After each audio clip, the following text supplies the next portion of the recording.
اور پھر تیر مار کے ویسے ہی اسے مارا گیا جیسے حسین کے بیٹا علی اصغر کو مارا گیا تھا، شہید کیا گیا تھا۔ یہ تڑپنے لگا کہ میرے لال کو چھوڑ دو، 6 مہینے کا یہ چھوٹا بچہ اس نے کیا کیوں نہ کیا۔ مختار ثقفی نے کہا یاد کرو اس دن کو جب حسین نے کہا تھا کہ دشمنی مجھ سے ہے، تمہاری مخالفت مجھ سے ہے، یہ علی اصغر چھوٹا سا ہے، 6 مہینے کا ہے، اس نے ابھی دنیا دیکھا بھی نہیں ہے، چلنا بھی نہیں سکھا ہے، بیٹھنا بھی نہیں سکھا۔ اے ظالمو، علی اصغر کے اوپر رحم کرو، ایک چند قطرہ پانی پلا دیا تو وعدہ کرتا ہو اگر تم میں سے کوئی علی اصغر کو پانی دیتا ہے تو کل قیامت کے دن نانا مصطفیٰ کے ہاتھ سے جام کوثر حسین آگے سے بھر کے لا کے پلائے گا۔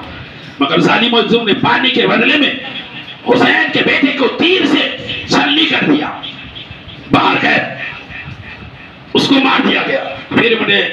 مختار ثقفی نے کہا کل ایسے شخص کو ماروں گا جس سے مومنوں کی روح خوش ہو جائے گی۔ ابن زیاد کو گرفتار کرنے کے لیے بھیجا گیا۔ ابن زیاد کی شریک حیات اہل بیت کے پیروکار تھے۔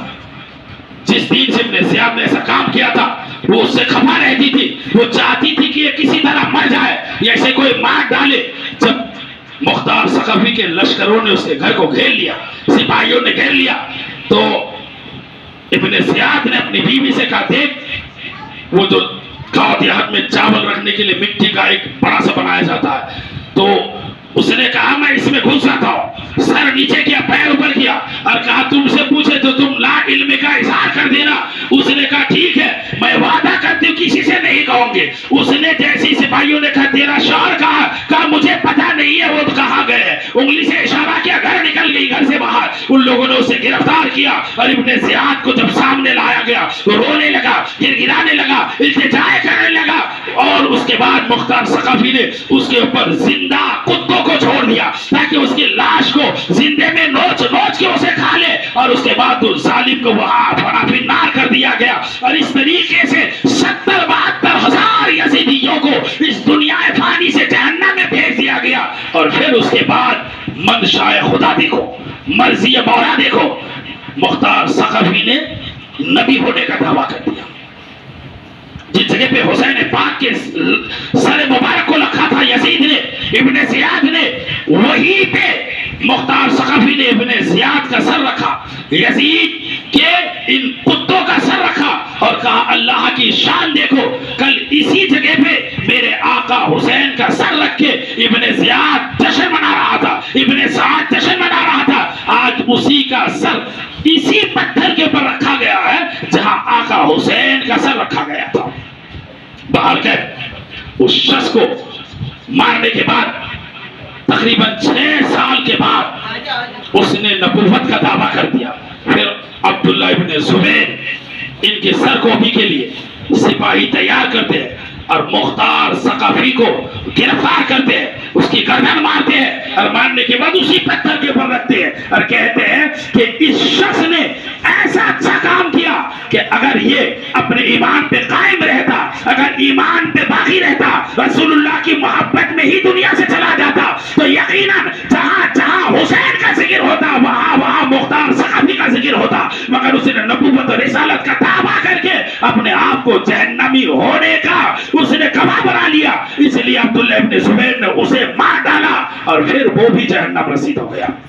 اللہ جس سے چاہتا ہے کام لے لیتا، اس لیے اگر ہم سے کوئی کام لیتا ہے تو ہمیں اس بات سے خوش ہونا چاہیے کہ رب کی مرضی رہی، مگر ڈر اس بات کا ہونا چاہیے مولا ہمارا اینڈ اچھا ہونا چاہیے،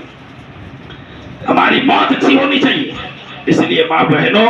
حسین اعظم علیہ الصلوۃ والتسلیم کا ذکر کرنا مصطفیٰ کی سنت ہے، خدا کی سنت ہے، تمام صحابہ کی سنت ہے، تمام مومنوں کی سنت ہے۔ اور اہل بیت کی حدیث میں نے پڑھا، حدیث تحریمی کی ہے، وہ روایت کرتے ہیں رسول پاک نے ارشاد فرمایا حسین اور اہل بیت کا ایک لمحہ ذکر کرنا 1 سال عبادت کرنے سے بھی زیادہ افضل ہے۔ 1 سال عبادت یعنی عبادت میں نماز، روزہ، عبادت میں تلاوت، عبادت میں سجدہ، نفل روزہ، نفل سجدے، نفلی نماز ہے، فرائض نماز ہے، واجبات، سنن، مستحبات، ان تمام چیزوں کو انسان بغیر ریاکاری کے ادا کرے، 1 سال تک جتنا ثواب ہے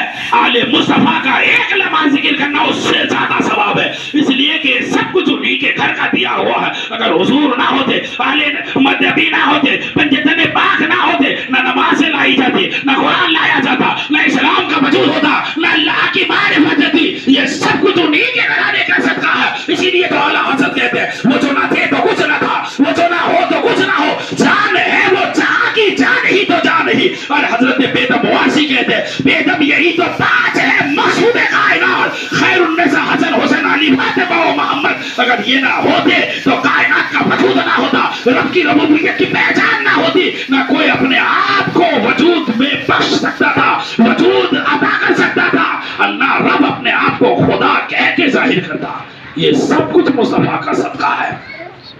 اس لیے اہل بیت کا ذکر کرنا، چاہے وہ گھر میں ہو، کھیت میں ہو، کھلیان میں ہو، روڈ میں ہو، کہیں بھی ذکر ہو، بیٹھ کے سننا چاہیے، عمل کرنا چاہیے، حسین کی سیرت کو اپنانا چاہیے، اور جب تمہارے پر مصیبت آئے تو یاد کرنا چاہیے کہ اہل بیت اطہر کے پر جو مصیبتیں تھیں یہ بہت کم ہے ہمارے پر، لہٰذا صبر نہیں آتا تو حسین کو یاد کرو، صبر نہیں آتا تو سیدہ زینب کو یاد کرو، صبر نہیں آتا تو سیدہ سکینہ کو یاد کرو، صبر نہیں آتا ہے تو اول محمد کا بچپنا دیکھو، صبر نہیں آتا ہے تو عباس کی جوانی کو دیکھو، صبر نہیں آتا تو علی اکبر کی جوانی کو دیکھو، صبر نہیں آتا اہل بیت اطہر کا پاور دیکھو، اور رب کی رضا کے پر خاموشی دیکھو۔